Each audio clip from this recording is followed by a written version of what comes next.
अमरावती जिल्ह्यामधील घरफोडीच्या प्रकरणामधील कुख्यात आरोपींना पकडण्यात गुन्हा शाखा युनिट क्रमांक 1च्या पथकाला यश आलंय। पोलिसांनी वलगाव पोलीस स्टेशन हद्दीमधील अमोल देशमुखच्या घरी कारवाई केली। अमोल देशमुखसह 3 आरोपींना पकडण्यात आलं असून त्यामधील एक आरोपी फरार आहे। पोलिसांनी आरोपींच्या ताब्यामधून 5,000 किमतीची हिरो पॅशन गाडी, त्याचबरोबर 3,85,000 किमतीचे सोन्याचे मंगळसूत्र, कानामधले अंगठी असा एकूण 55 ग्रॅम सोन्याचे दागिने, 70,000 किमती रुपयाचे चांदीचे दागिने या व्यतिरिक्त एकूण 40,000 रुपयांचे 4 मोबाईल असा 5,85,000चा मुद्देमाल जप्त केलाय।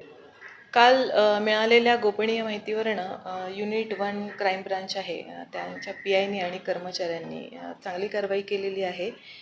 मिळालेल्या माहितीवरून त्यांनी पोलीस स्टेशन वलगावच्या हद्दीमधलं ग्राम मार्की म्हणून आहे या ठिकाणी जाऊन 3 आरोपी ताब्यात घेतलेत। या 3 आरोपींकडनं चौकशी अंती काही मुद्देमाल हस्तगत केलेला आहे, घरफोडीचं साहित्य मिळालेलं आहे आणि त्यांच्या दिलेल्या माहितीवरनं चांदूर बाजार, अकोट, शेगाव आणि अमरावतीमधल्या 5 घरफोड्या आपल्याकडे ओपन झालेल्या आहेत।